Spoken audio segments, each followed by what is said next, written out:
పూర్ణమదః పూర్ణమిదం పూర్ణాత్ పూర్ణముదచ్యతే పూర్ణస్య పూర్ణమాదాయ పూర్ణమేవావశిష్యతే. ఓం శాంతి శాంతి శాంతి. ఇది బృహదారణ్యోపనిషత్తు 3వ అధ్యాయం 5వ బ్రాహ్మణంలో కహోల బ్రాహ్మణం అంటారు. ప్రత్యక్షంగానే అపరోక్షమైనటువంటి ఆత్మ ఎట్లుండదనే విషయంలో చెప్పుకుంటూ శాస్త్రార్థం అడుగుతుందన్నమాట. ఏదేమైనా సరే ఆత్మజ్ఞానం కలగాలంటే సన్యాసం అనేది అవసరం. మరి దేన్ని సన్యసించాలంటే దేన్ని వదిలిపెట్టాలా అని ప్రశ్న వచ్చినప్పుడు పుత్రేషణ అంటే పెళ్లి చేసుకోవాలని వదిలిపెట్టాలి, విత్తేషణ అంటే డబ్బు సంపాదించాలా పుణ్యం సంపాదించాలని వదిలిపెట్టాలి, లోకేషణ అంటే పేరు ప్రఖ్యాతులు సంపాదించుకోవాలా, లేకపోతే సచ్చిన తర్వాత పై లోకాలకు పోవాలా, బ్రహ్మలోకానికి పోవాలా, లోకేషణ ఇవన్నీ వదిలిపెట్టి గురువు దగ్గర కూర్చొని శ్రవణ మనన నిధిధ్యాసనల చేత నేను ఆత్మను అని ఆత్మ సాక్షాత్కారాన్ని పొందాలా అని చెప్తున్నాడు అన్నమాట. అంటే దానికి ఏమన్నారంటే, సరే మరి ఆ సన్యాసం తీసుకున్నప్పుడు మరి పుత్రేషణ విత్తేషణ లోకేషణ వదిలినాగానే ఈ యజ్ఞోపవీతం వదలాలా, జుట్టు కత్తిరించాలా, త్రిదండాలు వదిలిపెట్టాలా, ఆశ్రమాలు వదిలిపెట్టాలా, పీఠాధిపత్యాన్ని వదిలిపెట్టాలా, ఇవన్నీ ఏం చెప్పలేదు. అదేదో విత్తాయ అంటే అది సరే సన్యాసం తీసుకుంటే మంచిదే, కానీ ఈ 3 కర్రలు పట్టుకొని త్రిదండము ద్విదండము ఏకదండం ఇవి వదలాల్సిన అవసరం లేదు అని ఒక వాదం వచ్చింది కదా. అంటే అది ఆ వాదానికి చెప్తున్నాడు అన్నమాట. అట్లా అనేది సరి అయింది కాదు. సన్యాసం అంటే సంసారం వదిలిపెట్టాల్సిందే, విత్తేషణ అంటే డబ్బు సంపాదించాలా పుణ్యం సంపాదించాలా అని వదిలిపెట్టాల్సిందే, లోకేషణ పేరు ప్రఖ్యాతులు కావాలా, సచ్చిన తర్వాత స్వర్గాది లోకాలకు పోవాలని కోరికలు సంపూర్ణంగా వదలతో పాటు జుట్టు కత్తిరించుకోవాల్సిందే. ఎందుకంటే జుట్టునోడికే జపము ధ్యానం అనుష్ఠానానికి వీలవుతుంది. యజ్ఞోపవీతం వదలాల్సిందే. యజ్ఞోపవీతకు జుట్టుకు సంబంధం ఉంటుంది. శిఖాయే వషట్ అంటారు అన్నమాట. అంటే మనము మంత్రాన్ని ఒక మంత్రం ఉంటుంది కదా, ఆ మంత్రానికి అంగన్యాసం కరన్యాసం ఋష్యాది న్యాసాలని ఉంటాయి. ఈ న్యాసాలకు అన్ని అంగాలకు సంబంధం ఉంటుంది అన్నమాట. అప్పుడు శిఖాయ యువషట్ అంటాడు. శిఖాయ యువషట్ అన్నప్పుడు శిఖ ఉండాలి కదా, మరి శిఖ లేకపోతే శిఖాయ యువషట్ ఎట్లా అంటాడు అని. అంటే కర్మాధికారాన్ని కోల్పోతారనమాట. ఉపాసన ఇంపాసన ఇక లేదుగా, గురువు చెప్పిన మంత్రాలు జపం చేయడము ఇదంతా ఉండదన్నమాట. కాబట్టి అది మంచి పద్ధతి ఏం కాదు. అది సరే భార్య పిల్లలు వదిలిపెట్టనే ఏమి సరే, లోకేషణ వదిలిపెట్టని, తర్వాత విత్తేషణ వదిలిపెట్టను, కానీ ఇవన్నీ వదిలిపెట్టాల్సిన అవసరం లేదు అనే విషయాన్ని గురించి నిన్న కొంచెం చర్చ జరిగింది. అదే విషయాన్ని ముందుకు పోతుండనమాట. అట్లా సగం వదలడం సగం వదలకపోవడం అది సన్యాసము కాదు. మొత్తం వదిలితేనే సన్యాసము. సగం వదిలి అంటే పుత్రేషణ విత్తేషణ లోకేషణ వదిలి, కానీ యజ్ఞోపవీతం అట్లే ఉండాలా, పిలక అట్లే ఉండాలా, 3 దండాలు కర్రలు పట్టుకోవాలి, అట్లనే మరి వేద పారాయణం చేయాలా, ఇవన్నీ ఉండాల్సింది అంటున్నావు కదా, అది సరి అయింది కాదు. అవి కూడా వదలాల్సిందే అని విధిత్సిత విజ్ఞానేన సమాన కర్తృకత్వ శ్రవణాత్ నహి అకర్తవ్యేన కర్తవ్యస్య సమాన కర్తృత్వేన వేదే కదాచితపి శ్రవణం సంభవతి. కర్తవ్యానామేవ హి అభిషవ హోమ భక్షణానాం యథా శ్రవణం అభిశ్రుత్య హుత్వా భక్షయంతీతి తత్వతు ఆత్మజ్ఞాన ఈశనావ్యుత్థాన భిక్షాచర్యానాం కర్తవ్యానాం ఏవ సమాన కర్తృకత్వ శ్రవణం భవేత్. అంటే ఇప్పుడు ఆత్మజ్ఞానం కావాలా అని అనుకునేవాడు అవి 3టికి 3 వదలాల్సిందే. అంటే పుత్రేషణ వదలాల్సిందే, విత్తేషణ వదలాల్సిందే, లోకేషణ వదలాల్సిందే. సగం వదిలి సగం వదలకుంటుండడం సాధ్యం కాదు. ఈ ఒకటే మనిషికి చెప్పిండ్రు. అంటే సగం మందికి ఏమిట్లా, సగం మందికి ఏమిట్లా చెప్పలేదన్నమాట. సమాన కర్తృకత్వ శ్రవణాతు అంటే ఆత్మజ్ఞానం కావాలా అనుకున్నవాడు పుత్రేషణ, విత్తేషణ, లోకేషణ మూడిటికి మూడు ఒకటే వదలాలి. అదెట్లా అంటే ఇప్పుడు ఒక యజ్ఞ కార్యక్రమం జరుగుతున్నది. ఆ యజ్ఞ కార్యక్రమంలో అక్కడ సోమలత అని ఉంటుంది ఒకటి. సోమలత అంటే లత అంటే ఒక తిగి చెట్టు. దాని ఆకులో ఏరులో ఏదో శాస్త్రం చెప్పిన పద్ధతి ప్రకారంగా సోమలతను తీసుకొచ్చి దాన్ని దంచి దాంట్లో రసం తీయాలి. ఎవరు? ఆ యజ్ఞకర్త ఎవరైతే దాని ఫలితం కావాలనుకున్నారో, యజ్ఞ ఫలితం కావాలని యజ్ఞం చేస్తున్నారో, ఇప్పుడు నువ్వు యజ్ఞం చేయాలనుకో, నీకు విధి ఇది. నువ్వే ఆ సోమలత తీసుకురావాలా, దంచాలా, దాంట్లో రసం పిండాలా. పిండి అభిశుద్ధి అంటే సోమరసాన్ని పిండి హుత్వ దాన్ని ఆ మంత్రాలు చెప్పిన పద్ధతి ప్రకారంగా ఆ సోమరసాన్ని యజ్ఞంలో వేయాలి. స్వాహ స్వాహ స్వాహ అనుకుంటే వేయాలి. వేసిన తర్వాత యజ్ఞ ప్రసాదం ఉంటుంది కదా, ఆ యజ్ఞ ప్రసాదాన్ని కూడా భక్షయంతి. ఈ మూడు ఒకటికే చెప్పిండు. ఒకరేమో సోమరసాన్ని తీసుకొచ్చి, ఒకరేమో యజ్ఞం చేసి, ఇంకొకరు ప్రసాదాన్ని స్వీకరించడం కోసం చెప్పలే. ఏ యజమానైతే యజ్ఞం చేయదలుచుకున్నాడో ఆ యజమానే సోమరసాన్ని పిండాలా, యజ్ఞం చేయాలా, యజ్ఞ ప్రసాదాన్ని స్వీకరించాలి. ఈ మూడు ఒక్కడికే ఉన్నట్టుగా అంటే రసం తీసేది, యజ్ఞం చేసేది, ప్రసాదం తీసేది ఒక్కడికే ఉన్నట్టుగా ఆ విధంగానే ఆత్మజ్ఞానం కావాలనుకున్నవాడు పుత్రేషణ, విత్తేషణ, లోకేషణ మూడింటికి మూడు వదలాల్సిందే. కొన్ని వదిలి కొన్ని వదలకుంటుంటే కాదు. అన్నిటికన్నీ ఒక్కడి కోసం చెప్పినాయి. సోమరసం తీయాలా వాడికే చెప్పిండు, యజ్ఞం చేయాలా వాడికే చెప్పిండు, ప్రసాదం తీసుకోవాలా అతనికే ఎట్లా చెప్పిండో ఆ విధంగానే పుత్రేషణ, విత్తేషణ, లోకేషణ ముగ్గురికి వేరే వేరే వాళ్ళకి చెప్పలే, ఒక్కనికే చెప్పిండ్రు అన్నమాట. కాబట్టి ఈ మూడిటికి మూడు ఉండాల్సిందే. తత్వతు ఆత్మజ్ఞాన అంటే ఆత్మజ్ఞానాన్ని సంపాదించుకోవాలా, విత్థాన ఆత్మజ్ఞానం సంపాదించుకోవడానికి పుత్రేషణ, విత్తేషణ, లోకేషణలు వదిలిపెట్టాలా, భిక్షాచర్యం తర్వాత జీవనం కోసం భిక్షాచర్యం. ఈ మూడు భిక్షాచర్యం అంటే భిక్షాటన చేయాలి. ఈ మూడైనవి ఎన్నైనాయి? ఒకటేమో ఆత్మజ్ఞానం సంపాదించుకోవాలని కోరిక, రెండవది ఆత్మజ్ఞానం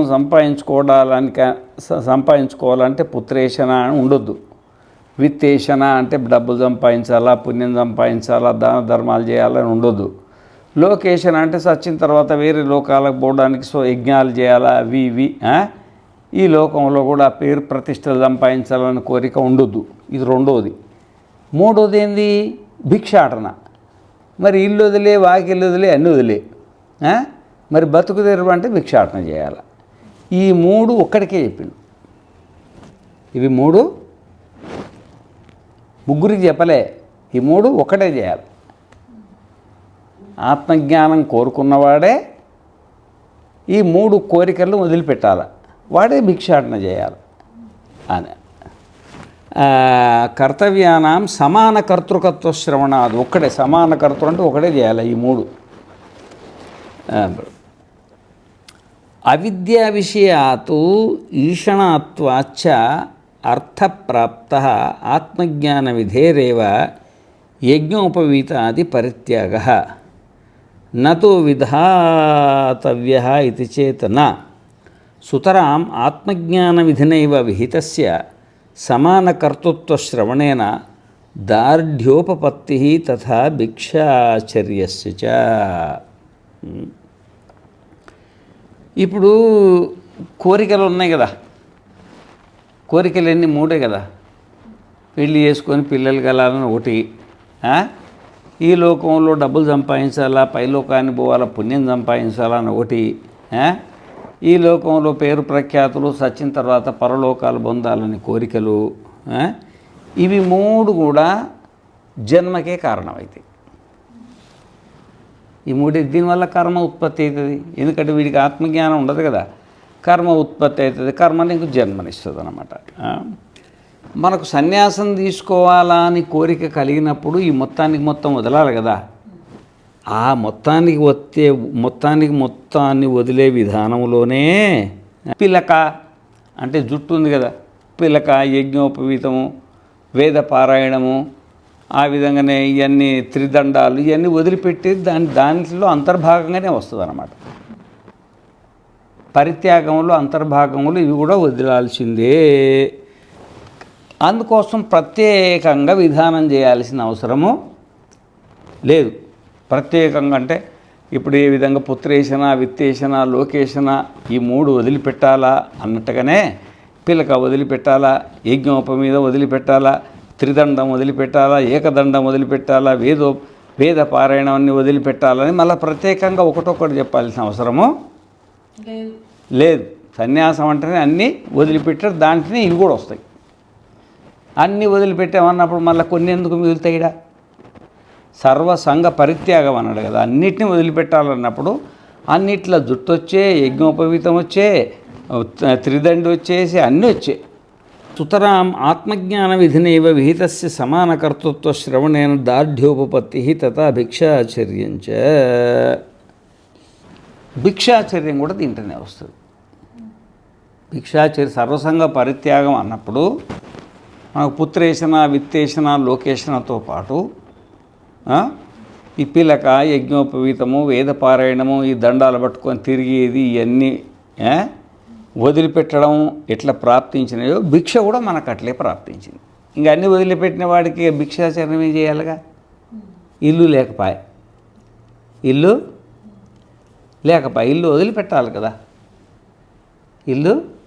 వదిలిపెట్టాలి కదా, ఇంట్లోనే ఉంటా, సన్యాసం తీసుకొని ఇంట్లోనే ఉంటా, అంటే దాని సన్యాసానికి అర్థమే ఉంటుంది? ఉండదు కదా. అందుకనే మనకి భిక్షాచర్యం కూడా దాని విధి స్థానంతర తానే మనకు ప్రాప్తించింది, సన్యాసంతో పాటే ప్రాప్తించింది అన్నమాట. దీనివల్ల సన్యాసి భిక్షాచర్యంతో ఎట్లాంటి దోషం కూడా రాదు. యత్ పునరుక్తం వర్తమానాపదేశాత్ అర్థవాదమాత్రమితి నా ఔదుంబర యూపాది విధి సమానత్వాత్ అదోషః. అయితే పుత్రైషణాయాశ్చ విత్తేషణాయాశ్చ లోకైషణాయాశ్చ వ్యుత్థాయాత భిక్షాచర్యం చరంతి అంటే భిక్షాటన చేసుకుంటూ జీవనయాపన చేస్తాడు అని వర్తమాన కాల ప్రయోగం చేసిండు. ఈ నేను నిన్న చెప్పినా కదా, వర్తమానం అంటే విధి లేదు కదా, ఇది విధిర్లింగి లేదు అంటే తప్పకుండా భిక్షాటన చెయ్యాలా అనేది లేదన్నమాట.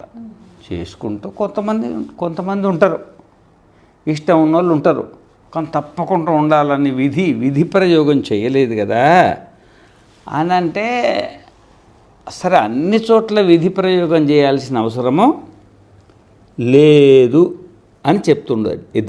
దానికి చెప్తుండు ఔదుంబర యూపాది విధి సమానత్వాత్ అదోషః. అంటే ఔదుంబరో యూపో భవతి, దధ్నా జుహోతి, ఇవి యజ్ఞ విధానంలో భాగాలు. ఔదుంబరం అంటేనేమో మేడి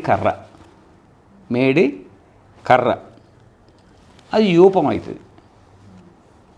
దాన్ని యజ్ఞంలో ఒక యూపం అంటే ఒక స్తంభం మాదిరిగా, యూపం ఒక సాధన, దాన్ని వాడతారు అన్నమాట. అయితే ఇక్కడ ఏమన్నాడు, ఔదుంబరో యూపో భవతి భవతః భవంతి. ఇక్కడ కూడా మనకు వర్తమాన కాలంలో వర్తమానే లట్ ఏకవచన ప్రథమ ఏకవచనం చెప్పిండు, భవతి అంటే అవుతున్నది. ఆ విధంగానే దధ్నా జుహోతి, దధి అంటే పెరుగుతో కూడా యజ్ఞం చేస్తారు. ఎట్లయితే నెయ్యితో యజ్ఞం చేస్తారో పెరుగుతో కూడా అంటే నెయ్యితో పాటు పెరుగు పోస్తారు అన్నమాట. ఉత్త పెరుగు పోస్తే యజ్ఞం కుదరదు కదా. ఆ నెయ్యి యజ్ఞ విధానం కూడా కొన్ని యజ్ఞాలలో చేస్తారు. ఇప్పుడు సోమరసం పోసినట్టే సోమరసం ఒక రకమైనటువంటి యజ్ఞంలో పోస్తారు. ఆ విధంగానే ఎన్నో యజ్ఞాలు ఉంటాయి కదా. ఆ యజ్ఞాలలో కొన్ని యజ్ఞాలలో పెరుగు కూడా పోస్తారు. దధనా జుహోతి, పెరుగుతో ఆహ్వానం చేస్తారు.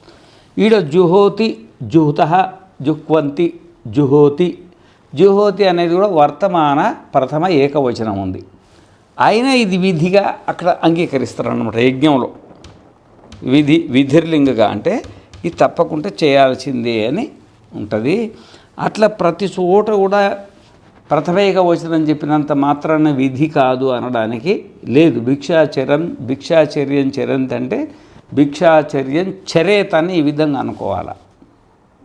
తప్పకుండా భిక్షాచర్యం చేయాల్సిందే అని ఇట్లా చేయాల్సిందే, దీంట్లో ఏం దోషం లేదు అని చెప్తుండాలన్నమాట.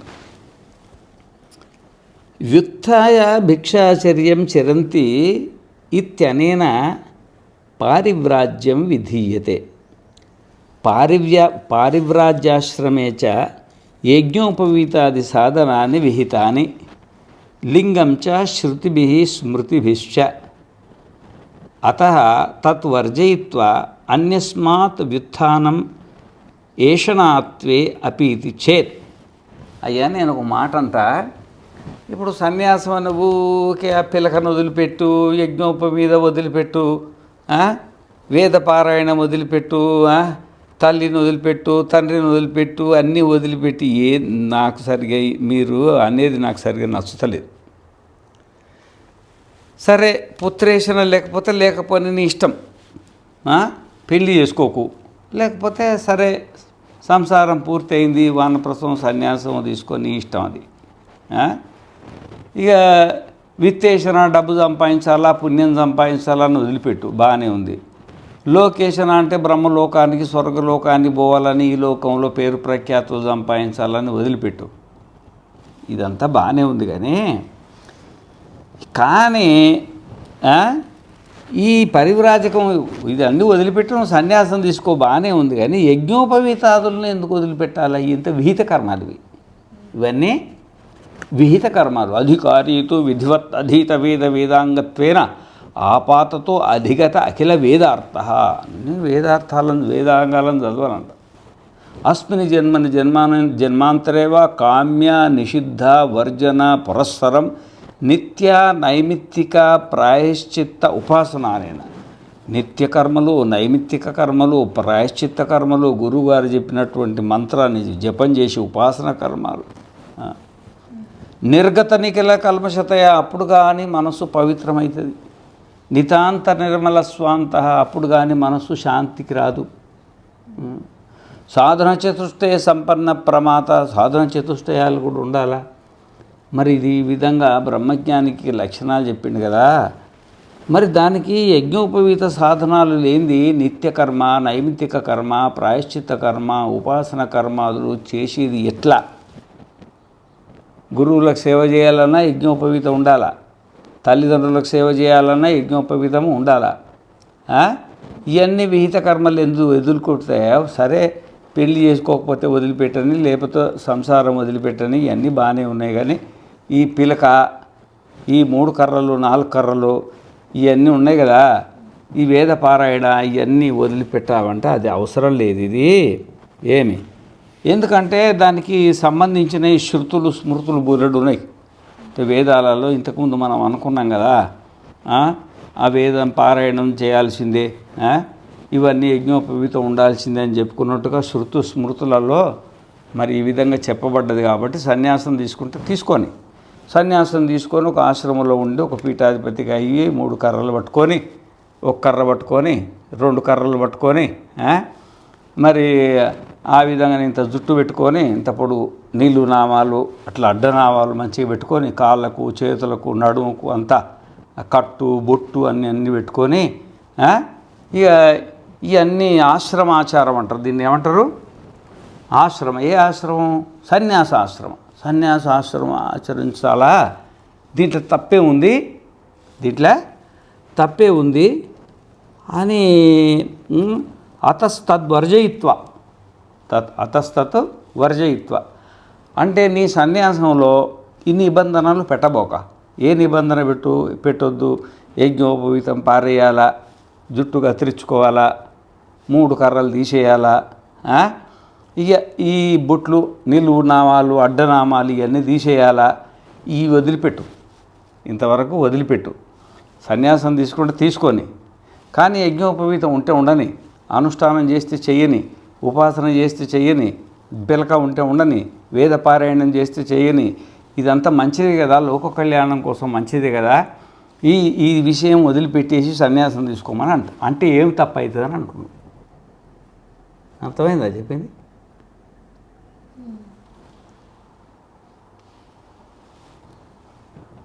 అన్నీ పుత్రేషణ, విత్తేషణ, లోకేషణ ఇవన్నీ బాగానే ఉన్నాయి. కానీ ఈ 3 ఉన్నాయి కదా, పరిత్యాగం చేయాలా, 3టిని పరిత్యాగం చేయాలి కదా. ఏమి మరి అవి మరి 3 పరిత్యాగంతో పాటు 3 పరిత్యాగంలో ఇవి కూడా వదిలిపెట్టాలంటున్నావు కదా. ఇవి వదిలిపెట్టకపోతే ఏమవుతుంది? ఉండని, యజ్ఞోపవీతం అట్లే ఉండని, పిల్లక అట్లే ఉండని, జపం చేసుకొని, ధ్యానం చేసుకొని, అనుష్ఠానం చేసుకొని, యజ్ఞయాగాదులు చేయని, కర్రలు అట్లే పట్టుకొని, ఆ 3 కర్రలు త్రిదండి అంటారు కర్రలు, దానికి ఏదో ఉంటుంది పద్ధతి ప్రకారంగా చేసుకొని, సన్యాసం గుడ్డలు కట్టుకొని, నిలువు నామాలు పెట్టుకొని, అడ్డనామాలు పెట్టుకొని, వాళ్ళంతా అలంకరించుకొని, అదేందో వాళ్ళ ఆచారం ప్రకారంగా ఉండని సన్యాసం తీసుకొని ఇట్లుంటే ఏమవుతుంది?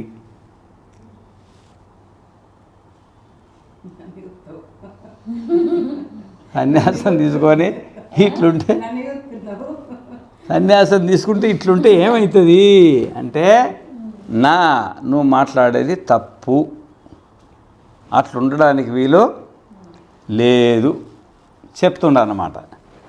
విజ్ఞాన సమాన కర్తృకాతు పారివ్రాజ్యాతు ఈశనావ్యుత్థాన లక్షణాతు పారివ్రాజ్యాంతరోపపత్తే. అంటే దానికి తాత్పర్యం ఏంటంటే, ఇప్పుడు సన్యాసాలు 2 రకాలు అనుకోవాలి. ఒక సన్యాసం ఏమో మొత్తానికి మొత్తం వదిలిపెట్టిండిగా, ఆత్మజ్ఞానం కావాలని కోరిక, పుత్రేషణ, విత్తేషణ, లోకేషణలు వదిలిపెట్టి భిక్షాచర్యం, ఈ భిక్షాచర్యంతో ఈ 3టితో పాటు యజ్ఞోపవీతం వదిలిపెట్టేసిండు, వేదపారాయణం వదిలిపెట్టేసిండు, సంధ్యావందనం వదిలిపెట్టేసిండు, పిలక కత్తిరించిండు, 3 కర్రలు పారేసిండు, అడ్డనామాలు, నిలువు నామాలు, ఈ వేషాలు ఉంటాయి కదా, ఈ వేషాలను వదిలిపెట్టి ఆయన ఏ వేషం లేకుండా, ఏ గుర్తింపు లేకుండా, ఏ వేషం లేకుండా, ఏ గుర్తింపు లేకుండా, ఎవరు అని గుర్తుపట్ట రాకుండా సన్యాసం తీసుకుంటున్నాడు. ఇదొకటి, ఒక సన్యాసం. ఇంకో సన్యాసం సన్యాసం తీసుకున్నాడు ఈయన, ఆత్మజ్ఞానం కావాలని కోరుకున్నది, పుత్రేషణ, విత్తేషణ, లోకేషణ వదిలిపెట్టేసిండు, భిక్షాచర్యం చేస్తున్నాడు. అయినా కానీ యజ్ఞోపవీతం ఉంది, జుట్టు ఉన్నది, మళ్ళీ సంధ్యావందనం చేస్తున్నాడు, గురువుగారు చెప్పిన మంత్రాన్ని ఉపదేశం చేస్తున్నాడు. ఆ 3 కర్రలు పట్టుకొని పీఠాధిపతి అయిపోయిండు, 2 కర్రలు 1 కర్రలు పట్టుకొని పీఠాధిపతి అయిపోయి, అంత నిల్లు నామాలు పెట్టుకొని, అడ్డనామాలు పెట్టుకొని, ఈయన శైవ గురువు, ఈయన వైష్ణవ గురువు, లేకపోతే ఈయన ఏదో గురువు, అలా మఠానికి పీఠానికి ఏమో ఉంటాయి ఏదో గుర్తులు, ఆ గుర్తుల ప్రకారంగా ఇది కూడా సన్యాసమే కదా. ఇట్లుంటే ఏమవుతుంది అంటే అది కుదరదు అని చెప్తున్నారు. అది కుదరదు. ఎందుకంటే విజ్ఞాన సమాన కర్తృకాతు పారివ్రాజాత్ ఈశనావ్యుత్థాన లక్షణాత్ పారివ్రాజ్య ఉపత్తే. అప్పుడు సన్యాసాలు 2 స్వీకరాంతి, ఒకటి కూడింది, ఒకటి మొత్తం వదిలిపెట్టింది. ఒకటే మొత్తాన్ని మొత్తం వదిలిపెట్టిన సన్యాసం ఒకటి కొంచెం పట్టుకున్న సన్యాసం ఒకటి. ఏం పట్టుకుండు? యజ్ఞోపవీతాన్ని పట్టుకొని కూర్చున్నాడు. ఏం పట్టుకున్నాడు? పిలకను పట్టుకొని కూర్చుండు. ఏం పట్టుకుండు? కర్రలు పట్టుకొని కూర్చుండు. ఏం పట్టుకోండి? నామాలు పట్టుకొని కూర్చున్నాడు. ఏం పట్టుకున్నాడు? వేదాన్ని పట్టుకొని కూర్చున్నాడు. ఏం పట్టుకుని? పీఠాన్ని పట్టుకొని, ఆశ్రమ ధర్మాన్ని పట్టుకొని కూర్చున్నాడు. ఇది కొన్ని వదిలి కొన్ని పట్టుకున్న సన్యాసం ఒకటి, మొత్తానికి మొత్తం వదిలిపెట్టిన సన్యాసం ఒకటి. అప్పటికి ఎన్ని సన్యాసాలు అయినాయి? 2 సన్యాసాలు అయితే అదే చెప్తుందన్నమాట. నా విజ్ఞాన సమాన కర్తృత్వాతు పారివ్రాజ్యాతి ఏషణావ్యుత్థాన లక్షణాతు పారివ్రాజాంతరోపపత్తే. యద్ధి తద్ ఏషణాభ్యో వ్యుత్థాన లక్షణం పారివ్రాజ్యం తద్ ఆత్మజ్ఞాన అంగం.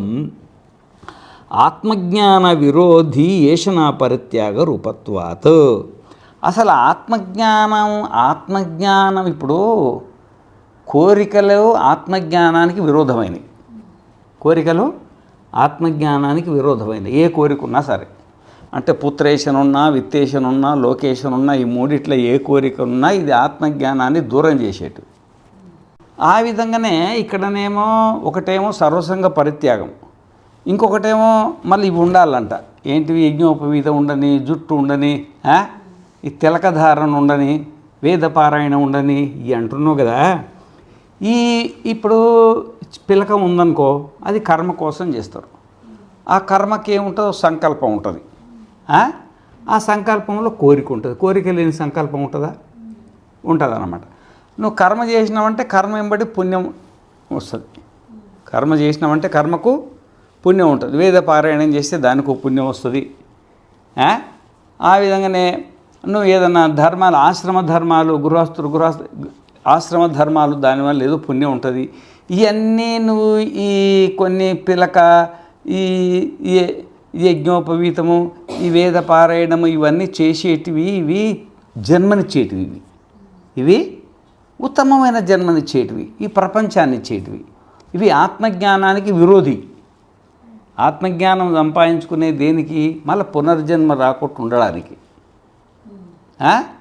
నువ్వు చేసే కర్మలే ఉన్నాయి పునర్జన్మకు వచ్చే, మళ్ళీ పునర్జన్మ కలిగించే పనులు అన్నమాట. అవిద్యా విషయత్వాత్త ఈషణాయా. ఈ మూడు కోరికలు కూడా అవిద్యా విషయం అంటే ప్రపంచ అవిద్య అంటే ప్రపంచ విషయాలు, ఈ లోకం పరలోక ప్రాప్తి కలిగించేటివి. అర్థమైందా? ఇప్పుడు యజ్ఞోపవీతం వేసుకొని పిలక చేసి ఉపాసనలు చేసి అది చేసి, ఈ ఉపాసనతో నీకేమొస్తుంది? పుణ్యం వస్తుంది. పుణ్యంతో ఏమవుతుంది? మంచి లోకాలు వస్తాయి. కానీ మోక్షానికి సంబంధం ఉందా? ఏమన్నా? ఏమి సంబంధం లేదు. పాపాత్ముడు పాపం చేసి పాపలోకాలకి పోయినట్టు నీ యజ్ఞోపవీతాదులతోటి పుణ్యకర్మలు చేసి పుణ్యలోకాలకు ఏడిపోతాడు? పుణ్యలోకాలకి పోతాడు. మరి అది కర్మనే, ఇది కర్మనే. ఆ కర్మతోటి ప్రపంచం వచ్చినట్టు ఈ కర్మతోటి ఏమొచ్చింది? ప్రపంచమే వచ్చిందనమాట. ఇది ఆత్మజ్ఞానానికి విరోధి. ఏది? యజ్ఞోపవీతము, జుట్టు, 3 కర్రలు పట్టుకునేది, అంత నిల్లు నామాలు, అడ్వనామాలు పెట్టుకునేవి, ఇవన్నీ దీని లింగాలు అంటారు, గుర్తులు. అంటే ఆశ్రమ ధర్మాలు అన్నమాట. ఈ ఆశ్రమానికి సంబంధించినటువంటి వీటి వల్ల ఇది ప్రపంచాన్ని ఇచ్చే. తద్వ్యతిరేకేన చ ఆశ్రమ రూపం పారివ్రాజ్యం. ఇట్లాంటి పరివ్రాజకం ఉంది కదా. సరే, నువ్వు సన్యాసిని అనుకో, మీరు ఏమన్నా చెప్పుకోండి అయ్యా, నేనైతే సన్యాసం తీసుకున్నా, యజ్ఞోపవీతాన్ని నేను పారయ్యను, జుట్టు పెట్టుకునేదే, అర్థమైందా? నామాలు పెట్టుకునేదే, మా గురువుగారు చెప్పిన మంత్రాన్ని జపం చేసేదే, నేను మాత్రం సన్యాసనే, కానీ అయితే నేను వదిలిపెట్టా అని అనుకున్నాం అనుకో. ఒకవేళ అని అనుకున్నాం అనుకో, దానివల్ల నీకేం కలుగుతుందంటే మోక్షం మాత్రము కలగదు. ఆ పారివ్రాజ్యంతో బ్రహ్మాది లోక ఫలప్రాప్తి సాధనం. బ్రహ్మాది లోకాలు. ఎందుకంటే యజ్ఞోపవీతం వేసుకొని మంచి పనులు చేస్తున్నావుగా. మంచి పనులు అంటే దేవకార్యాలు చేస్తున్నావు కదా, దైవ విత్తం సంపాదించుకుంటున్నావు కదా. మానుష విత్తం కాదు, దైవ విత్తం సంపాదించుకుంటున్నావు కదా.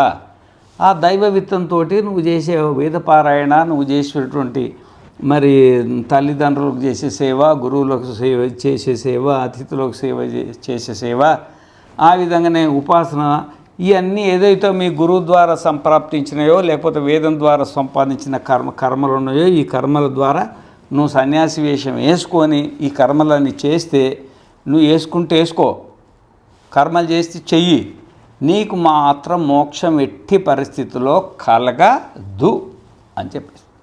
అది మోక్ష సన్యాసం కాదు, అది బ్రహ్మలోకాది ఫలప్రాప్తి సాధనం. అది బ్రహ్మలోకాది అంటే మంచి దేవలోకాలను ఇస్తుంది. ఏమిస్తుంది? దేవలోకాలు ఇస్తుంది, మంచి ఉన్నతమైనటువంటి జన్మనిస్తుంది. యద్విషయం యజ్ఞోపవీతాది సాధన విధానం లింగ విధానంచ. నువ్వు అనుకునే ఈ సన్యాసం ఉండే ఈ సన్యాసం అనేది ఈ లింగ సన్యాసం అంటారు, అంటే గుర్తులు అంటారు. ఈ లింగ సన్యాసం నీకు ఆత్మజ్ఞానాన్ని ఎట్టి పరిస్థితుల్లో ఇది ఇయ్యదు.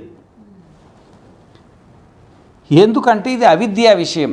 నువ్వు ప్రపంచం ఉన్నదని అంటున్నావు కదా, నీకు ప్రపంచం కావాలని కోరిక ఉంది కదా, ఆత్మకు వ్యతిరేకంగా ప్రపంచం ఉందనే కదా మనస్సుతో సంబంధం పెట్టుకొనే 14 లోకాలు ఉన్నాయి, ఇవన్నీ ఆత్మకు భిన్నంగా చూస్తున్నావు కదా.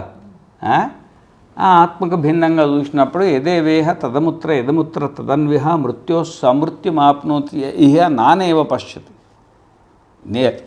నేను వేరే, నువ్వు వేరే, నేను వేరు, ఆ బ్రహ్మలోకం వేరు, నేను వేరు, ఆ స్వర్గలోకం వేరు, నేను వేరు, ఆ ఇంద్రుడు వేరు, చంద్రుడు వేరు, ఈ వేరువేరు భావనతో ఉన్నటువంటి సన్యాసం ఉంది కదా, ఈ సన్యాసం అనేది నీకు మోక్షాన్ని ప్రసాదించదు.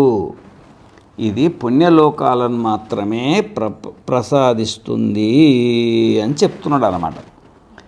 నచ ఏషణారూప సాధనోపాదానస్య ఆశ్రమధర్మమాత్రేణ పారివ్రాజ్యాంతరే విషయే సంభవతి సతి సర్వోపనిషత్ విహితస్య ఆత్మజ్ఞానస్య బాధనం యుక్తం. దీంట్లో ఇంకొకటి, సరేనయ్యా ఇక నా పాటికి నేను ఇట్లా బతుకుతా, నీ పాటికి నువ్వు ఇట్లుండు.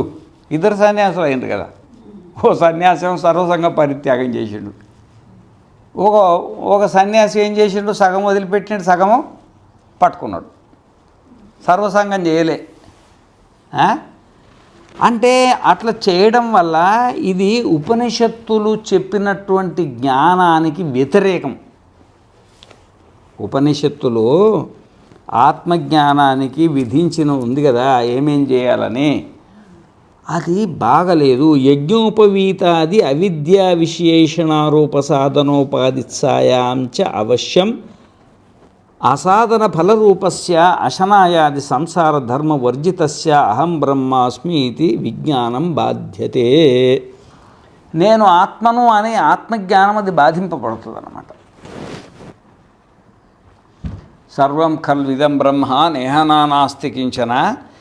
ఎందుకంటే నేను వేరు దేవుడు వేరు అన్నప్పుడే కదా నువ్వు ఉపాసన చేస్తావు, నేను వేరు ప్రపంచం వేరు అన్నప్పుడే కదా నువ్వు ఉపాసన చేస్తావు, నేను వేరు లోకాలు వేరు అన్నప్పుడే కదా నువ్వు ఉపాసన చేస్తావు.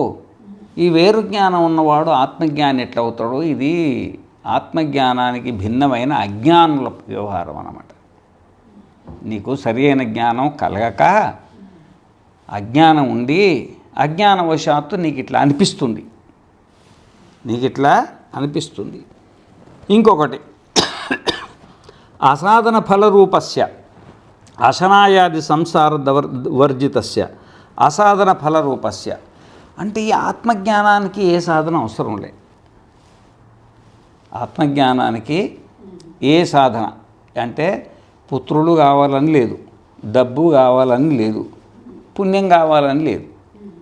ఏ ఆత్మజ్ఞానానికి కావాల్సింది ఏంది? శ్రవణం. దానికి కావాల్సింది ఏంది? శ్రవణం. ఏ సాధన లేదు.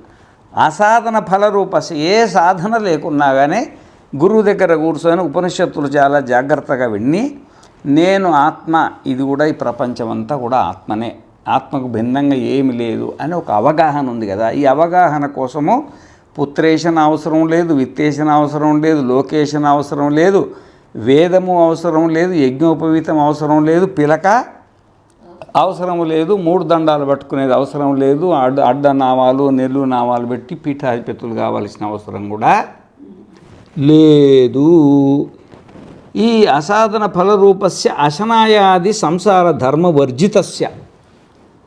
మనం ఆత్మ కదా, మరి ఈ ఆత్మకు మనం ఎవరం అంటే ఆత్మకు మరో పేరేంది? బ్రహ్మ. ఆత్మజ్ఞానం ఏమంటాడు? అహం బ్రహ్మాస్మి అంటాడు. అహం బ్రహ్మాస్మి. మహావాక్యాలలో కూడా ఒక అహం బ్రహ్మాస్మి ఒక వాక్యం కదా. నేను బ్రహ్మ అంటాడు. బ్రహ్మ అయిన వాడికి ఆకలి దప్పులు ఉంటాయా? బ్రహ్మ అయిన వాడికి సుఖదుఖాలు ఉంటాయా? బ్రహ్మ అయిన వాడికి మరి జరామరణాలు ఉంటాయా? ఉండే కదా. ఇవి ఇట్లాంటిది లేని ఆత్మతత్వం ఉంది కదా. ఈ ఆత్మతత్వం అనేది బాధింపబడుతుంది. నువ్వు చేసే పనులతోటి దీనికి సంబంధం లేకుండా అవుతుంది. నువ్వు చేసే పనులతోటి ఈ అహం బ్రహ్మాస్మి అనే దానికి భంగం కలుగుతున్నది. భంగం కలుగుతున్నది. ఎందుకంటే అంతా ఆత్మనే కదా, ఆత్మకు భిన్నంగా ఇంకొకటి లేదు కదా. నువ్వు భిన్నంగా తనకంటే ఒకటి భిన్నంగా చూసి దాన్ని ఉపాసన చేస్తున్నావు కదా.